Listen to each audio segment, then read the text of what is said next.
Hi, this is Tim of the 1916 Company. Welcome and thanks for logging on. If you love this watch, email me, Team Mosso at the1916company.com for purchase, pricing, and availability questions concerning this watch.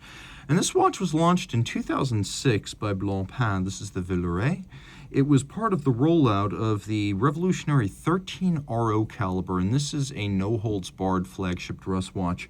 42 millimeters in diameter in red gold. It's 10.9 millimeters thick, 47.6 lug-to-lug, with a 22 millimeter spacing between the lugs. Feu Enamel dial, date, small second, and power reserve. It's a hefty watch. For a strap watch, it's got weight. Now, it's not too broad across the wrist. At under 48 millimeters, this actually wears quite well. The strap is not broken in. It's kind of stiff and pulling it tight. But once this strap loosens up, you'll be able to wear this watch easily on a wrist as small as 15 centimeters circumference, again, minus 16, and it is flat enough to fit underneath a dress cuff. The strap is stiff, but that's because it's substantial. Large, rectangular, highly symmetrical scales, an expensive cut of the animal. And you can see it is a semi-gloss black with a monotone stitch, a sheer cut edge that's lacquered for refinement. Calfskin on the bottom. No crimping, no gouging. Brand new Blancpain factory strap. Large symmetrical rectangular scales. A very small piece of the alligator hide from the belly. A rare cut and an expensive one. And we've got a full clasp here. You can see it has the GNF Chatelain style leaf spring double deployment action, which gives it quite a bit more closure security once it's closed than a conventional folding clasp. A lot of folding clasps that don't have trigger release can be somewhat vulnerable. This actually has a clenching mechanism to hold it shut and offers security against accidentally dropping your watch. Rolling around the case, you can see it is beautifully made. A nice sharp break between lug and case band. You can see that's good effect. A little bit of a teardrop under tucked to the lugs. A little bit of tumble home bowl-like to the case with a double gadroon or double domed bezel. Blancpain crown, push down. Blancpain Feu Enamel dial. Black enamel is very hard to do. Any flaw you see, any dust, any spots, that's just on the crystal on the outside. The dial is flawless. It's hard to get dark enamel to look glossy and smooth. Enamel naturally has a chalky, slightly orange peel profiled surface. It's very difficult to get it flush and polished the way you can with lacquer or onyx. So dark blue, red, black enamel is super challenging. That's why most enamel is white, because white hides the imperfections.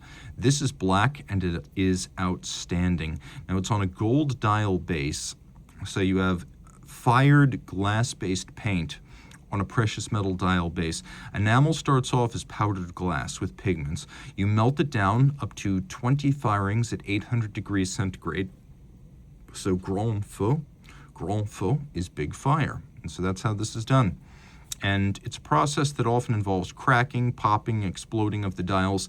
So the rejection rate is high, and enamel is a very fine, low-volume, artisanal way of making a dial. We also have stylized, radially arrayed Roman numerals, including a watchmaker's 4, leaf-style hands, skeletonized, leaf-style or feuille style. You can see we've got stop seconds, or hacking. And then the watch also includes a quick-set function for the dates. You can rapidly cycle the date should the watch run down or encounter an irregular length month. Power reserve indicator up at the top, and you'll be happy to have it. This watch with 3 barrels has a manual wind power reserve of 8 days, 192 hours. Worth mentioning amid that is that it actually winds quite quickly. You can see how fast it's advancing towards the full side. Haute bas, approaching haute. A lot of super long power reserve watches take forever to wind. This doesn't. Rolling around to the back, you can see this is actually the 13R1 version with the power reserve. It's got golden pivot jewels, chatons. The golden chaton cups holding the pivot jewels a nod to pocket watchmaking in old-time Switzerland watchcraft. It's a 4 Hertz beat rate. It's actually got an overcoil hairspring for consistent timekeeping in any physical position on your wrist or on your dresser at night. You can see it's 28 jewel movement, 5 position adjusted. That is the high horology and chronometer standard. We've got a free sprung architecture for better shock resistance with timing adjustments primarily performed by moving variable inertia screws on the balance. You can see it uses KIF shock protection. It's beautifully decorated. The bevels are convincing, mirrored, rounded, and handsome. We have stripes across the bridges. We have quite a few skeletonizations, so you can see elements like ratchet wheels, drivetrain. Taking a quick look, there's engine turning on the base plate. We have solarization on the crown wheel as well as this ratchet wheel here. All screw heads are polished with chamfered slots in circumference, and this is all 30 meters water resistant, so splash or rain exposure only. It's a truly attractive movement. It's 30.6 millimeters in diameter, and it marked the arrival of modern generations of movements that would be built larger so that they looked more natural in the caseback of larger watches. And again, a 3-barrel movement. The 1315 and the 50 fathoms is an automatic adaptation of this, but that has 5 days of power reserve. This has 8. It's good looking and technically adept. Reach out to Team Mosso at the1916company.com for purchase and pricing details.